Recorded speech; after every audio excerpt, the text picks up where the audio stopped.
الله إلا إذا دعوت إلى التوحيد.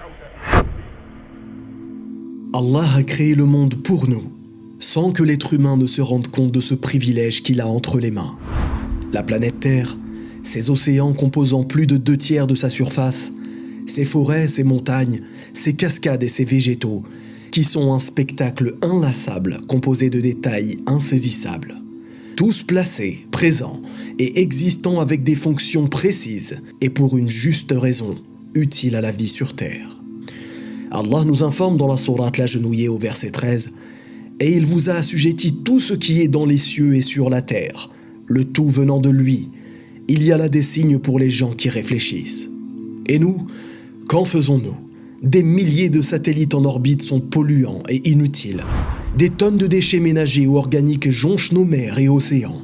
Notre excès de consommation dû à l'industrie agroalimentaire, les carburants, l'électricité, tout cela sature nos espaces vitaux en CO2, entraînant des maladies irréversibles. Tout cela, car nous sommes dans l'excès. Nous ne méditons pas sur ce qui nous entoure, et nous ne sommes que peu reconnaissants envers notre Créateur, notre Seigneur, Allah subhanahu wa ta'ala. Allah nous informe dans la sourate Al-A'raf au verset 31 « Et mangez et buvez, et ne commettez pas d'excès, car il, Allah, n'aime pas ceux qui commettent des excès. » Cette montagne qui te semble être inutile a en réalité une fonction stabilisatrice découverte par différents scientifiques au cours du 19e siècle, mais évoquée dans le Coran il y a plus de 1400 ans. Et nous avons placé des montagnes fermes dans la terre afin qu'elles ne s'ébranlent pas en les entraînant. Les forêts composées d'une variété invraisemblable de végétaux, elles aussi ont un but et sont les poumons de nos villes. Chaque pétale, chaque feuille a un fonctionnement bien précis. La chlorophylle a le pouvoir de décomposer l'acide carbonique de l'air et de restituer à l'atmosphère l'oxygène nécessaire à la vie de tout être. Un chêne, lui, est en réalité une véritable usine, où plusieurs énergies sont en fonctionnement. Chaque chêne est en capacité par exemple de transpirer jusqu'à 1 million de litres d'eau par saison chaude. N'y a-t-il pas derrière cela un créateur, un gestionnaire, parfaitement connaisseur et sachant? Notre Seigneur nous informe dans la sourate Al-An'am au verset 99 « Et c'est lui qui, du ciel, a fait descendre de l'eau.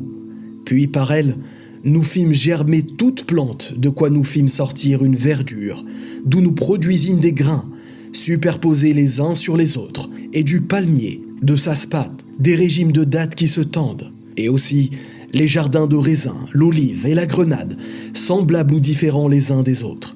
Regardez leurs fruits au moment de leur production et de leur mûrissement.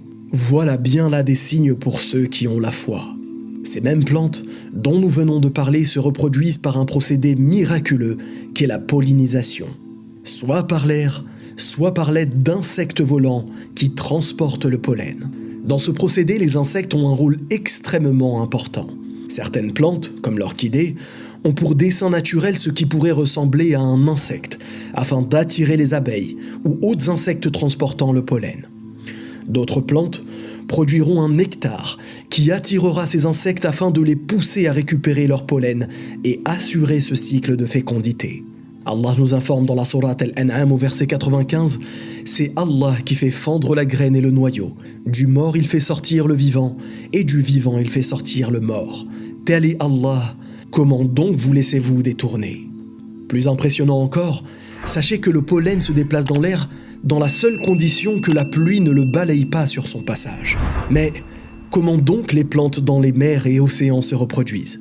Eh bien, les Valisneries, plantes dioïques, avec leurs fleurs mâles et femelles sur leurs pieds distincts, réaliseront pourtant ce miracle. Oui, l'eau, cette création extraordinaire dont nous bénéficions au quotidien, est devenue banale aux yeux de tous. C'est lui qui vous a assigné la terre comme berceau, et vous y a tracé des chemins, et qui du ciel a fait descendre de l'eau avec laquelle nous faisons germer des couples de plantes de toutes sortes. Pour finir, la science moderne ne cesse d'effectuer des découvertes confirmant les miracles de la parole de notre Créateur. Le corps humain est composé à 65% d'eau pour un adulte, à 75% chez les nourrissons et à 94% chez les embryons de 3 jours.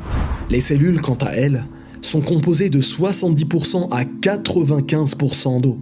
À ce sujet, Allah nous informe dans la sourate Al-Anbiya au verset 30 « Et nous avons fait de l'eau toute chose vivante. Ne croit-il donc pas ?» Allahu Akbar.